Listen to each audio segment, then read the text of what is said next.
কি উৎসব শেষ, লেগে পড়ি কাজে।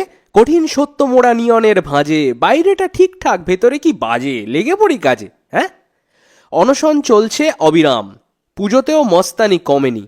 গড়াতটা ভরে যাবে গাজোয়ারি দিয়ে, তবু এক ফোঁটা প্রতিবাদ দমেনি।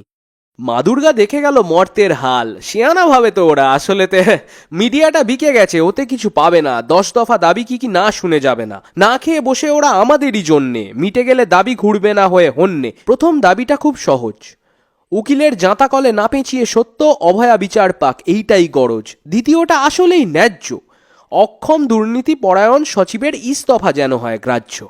কালো কাজ যা হয় সেইখানে তার দায় নেবে বরাদ্দ রাজ্য। রেফারের হয়রানি তৃতীয়টা কমাবে, বেড পাবে চতুর্থ মিটলে। পঞ্চমে সেফটি হাইজিন চাই, এইটেও দাবি হয় ভাবতে পারো ঠিক কোন তলানিতে গিয়ে ঠেকেছি আমরা, কি ভেবে বোতামটা টিপলে। ষষ্ঠতে পুলিশি নিরাপত্তা, এইটা কি খুবই কঠিন? হ্যাঁ, তারা যদি নিজেরা নিরাপদ হয়, যা সস্তার গুন্ডার রুটিন। সপ্তম মিটে গেলে পরিষেবা গড়বে, শূন্য কর্মীপদ যোগ্যতে ভরবে। অষ্টমে থ্রেট কালচার থেকে মুক্তি, নবমটা মিটে গেলে ব্যাস গণতান্ত্রিকভাবে নিয়োগ ও কাজ হবে, মানছে না কেন এ নিযুক্তি। দশমটা মিটলে রাজ্যের সকল সাধারণ মানুষের জয়। দুর্নীতি মুক্ত স্বাস্থ্য ব্যবস্থা, চেয়ে নেব কিসের এত ভয়। রাজ্য বলছে নাকি 7খানা মেটালাম, বাকি 3টে বড় কষ্টের। সর্বদা সত্যের পাশে আছি যেন, এই নেতাগুলো যত গোড়া নষ্টের।